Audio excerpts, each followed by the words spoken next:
Welcome back, guys. So, in today's video, actually, I'm going to walk you through two games. I have won the two most recent games. I could not screen record, so I'm just going to walk through the game, how it went, and step by step, we're going to see go through this. So, also, today I learned English opening. So, that was the opening I used to actually win this game through Checkmate. So, that was actually pretty nice, and I enjoyed that a lot. So this is how the game began. Incidentally, English opening is good with the white. So and that's the pieces I got.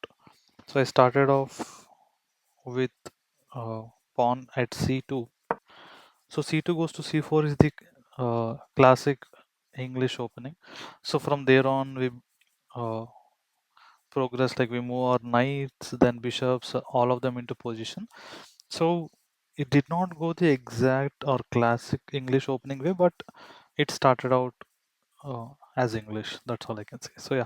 So when I moved it to c4, I was expecting the opponent to move the e7 pawn to e5, but they moved d7 pawn to d6. So yeah, anyways, we should be worried if e7 pawn comes to e5. But for now, we are in a good shape and we can develop our knight from b1 to c3. So and weirdly, that development of the black knight from b8 to b6, I could not even understand why he was making that move. But anyways, then yeah, we move the g2 pawn to g3 to make way for our bishop. There's a specific term for this. It starts with F, I feel.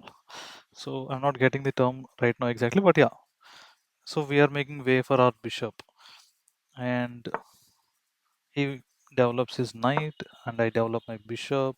Now what I have to do is I have to develop my knight, that is in G1 file, G1 square, either to f3 or to f2. So I watched few videos. It was a mixed response. Either you can develop it to g2 or you can develop it to f3. Anyways, but I like the g2 opening, because when the knight is in g2, both the knights form a protective pair.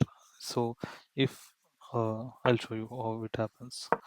So I moved the pawn up to make space on e2 square so that I can develop my knight.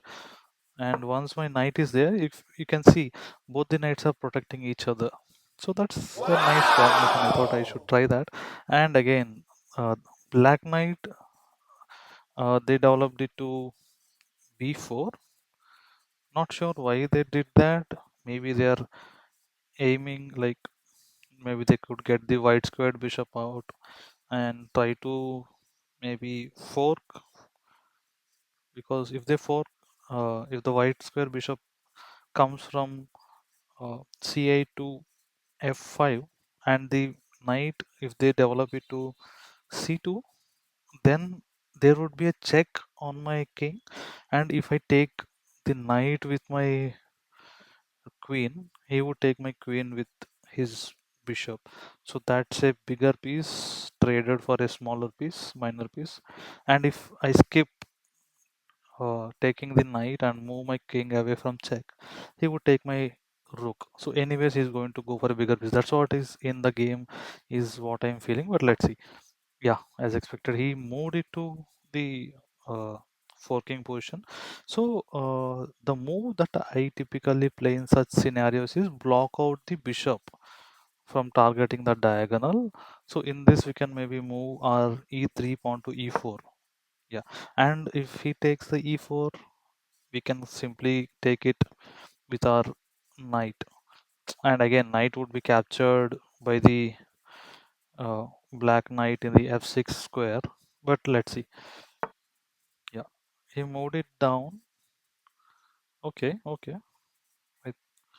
So it would be what, maybe threaten the bishop, I guess, moving h2 pawn to h3. Okay, I castled here. Oh, okay, that's fine. Moving king to safety, because maybe just avoiding the check. Yeah. Then yeah. Now I guess I was threatening the bishop. Yeah. I moved so that the bishop would be threatened. Then he moves back.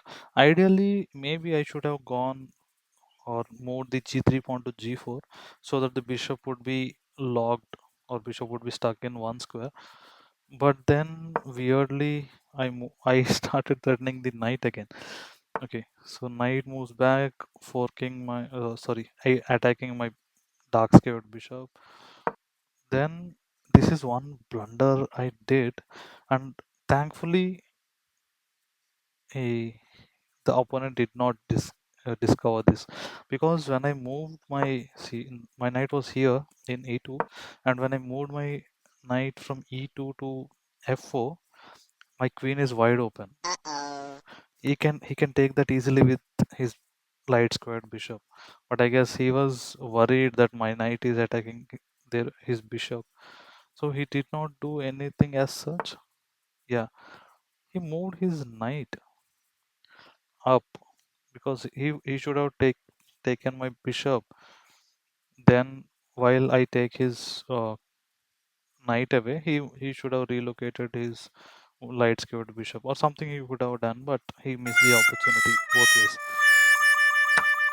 Yeah, I take. Then he took my pawn, which was weird because the knight was a much bigger piece. But then yeah, I take his knight with my knight and we trade pieces. That went okay. Then yeah, here is where I gained an advantage by taking his pawn. That was like hanging pawn. Yeah, there's no piece protecting that.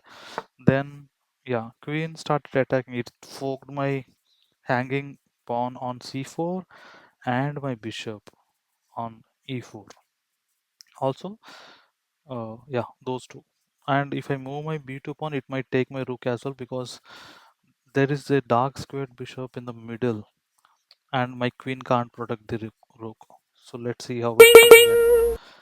Yeah, so when he's forking my two pieces, the pawn and bishop, I protect both those pieces with one single move, that is moving my d2 to d3 pawn, and that pawn is anyways protected because queen is like present.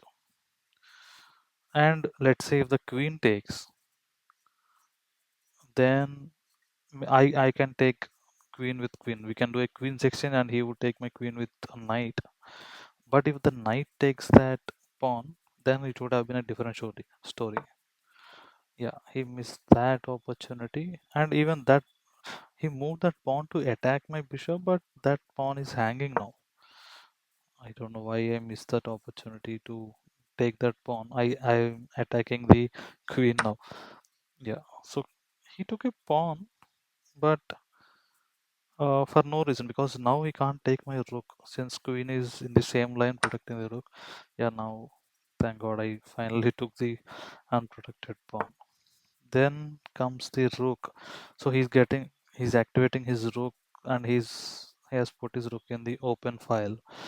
And let's say if he takes my pawn now, and my queen is in danger because I can't take the rook with the queen since the knight is protecting the d3 square. So let's move. So I started attacking queen. I know my pawn in a3 is hanging, but I felt I should distract him from attacking my center pawn. So that's what I did. So I gave that pawn for free. So yeah, and also I knew he would move the queen away, and I can enter the g7 file. Sorry, seventh file. Now, yeah, he went back to the his side of the board. Not sure why, but anyways. So I moved my pawn up to attack the knight. He took my hanging pawn, but yeah, that's okay. That's okay, I guess. Then I attacked his queen again. He moved his queen down. Then now I'm attacking his rook because we can't take the rook. And let's say If he moves the rook from d8 to d7, my light squared bishop would take the rook. Or if only safe square for the rook right now is the c8 square, but still he can't take my bishop because my rook is on b7.